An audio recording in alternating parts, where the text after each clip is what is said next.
পত্রিকায় দেখেছিলাম আপনার একটা বিড়াল হারিয়ে গেছে, পুম্বা হ্যাঁ। সম্ভবত। তো এইটার জন্য আপনার একটা বিরাট একটা পেরেশানি ছিল। আপনি পুরস্কার ঘোষণা করেছিলেন। বিভিন্ন পেপার পত্রিকায় আসছে। এরপরে থানায় গেছেন। আরও বিভিন্ন জায়গায় গেছেন আমরা যতটুকু জানি।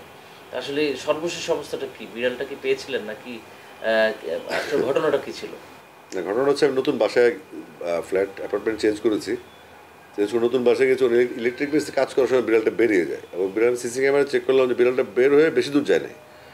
আর সব সিসি ক্যামেরা তো নতুন এলাকা তো কাজ করে না। আমি নিশ্চিত যে বিড়ালটা কেউ নিয়ে গেছে, কারণ অনেক সুন্দর দেখতে ছিল আর বোকা শোকা সবার সাথে যেত। তো এটা গত 18 মার্চের কাহিনী। এখন পর্যন্ত বিড়ালটা এখনো পাইনি।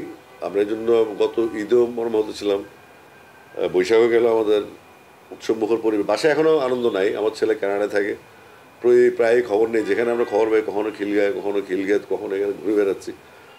তো এখনও রিকোয়েস্ট করবো আপনার মাধ্যমে যদি কেউ পুম্বাকে পেয়ে থাকেন প্লিজ এটা ফেরত দেন, এটা আমাদের ইমোশনের জায়গা। আমি বিড়াল, আমার বিড়াল কুকুর নিয়ে কখনো ওইরকম নেশা ছিল না, বাট আমি যখন দেখলাম আমার বাচ্চারা তাদের মধ্যে মানবিকতার বিকাশ ঘটছে প্রাণীদের প্রতি ভালোবাসা থেকে।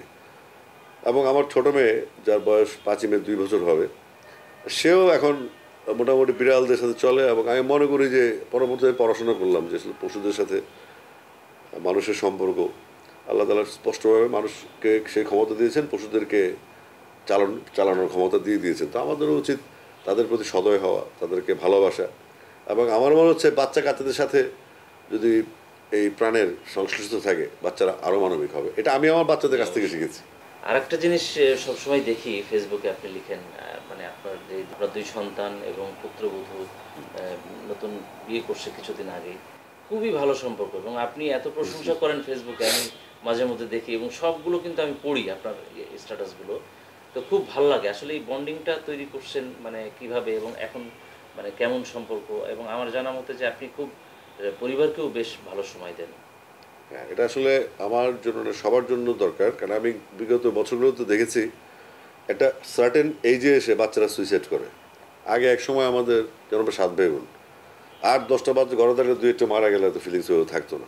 বিড়ালের বাচ্চা যেভাবে মারা যায়, অনুভূতি থাকে না। তো আমার কথা হচ্ছে এই সময় এসে আমরা একটা কন্ট্রোলের মধ্যে আছে, বাচ্চা কাচ্চা কম, বাচ্চারা বড় হয়ে গেছে। আমি কিছু বাচ্চা দেখেছি 26 বছর বয়সে সুইসাইড করেছে।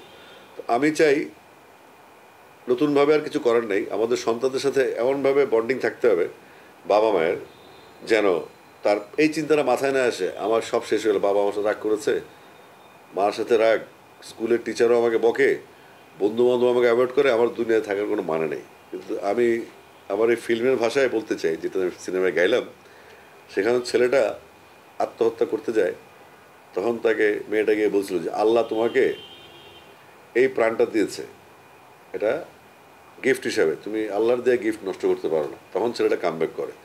তো আত্মহত্যার বিরুদ্ধে আমাদেরকে সচেতন হতে হবে। আত্মহত্যা মানে শেষ নয়, ঠিক আমি এই ভয়ে যেন আমার ছেলেরা যেন লটকে না যায়। তো সেজন্য আমি চেষ্টা করি যেন ফ্যামিলির কম্প্যাক্ট থাকে ফ্যামিলিতে, এবং ওরা একসময় বাবা মা হবে। অনেক দিন যাওয়ার জন্য অনেক কষ্ট লালন করতে না হয়, এজন্য ফ্যামিলিটাকে ঠিক রাখা জরুরি। এই জন্য আমার করে ছাড়তে হয়েছে, আরও অনেক কিছু ছাড়বো।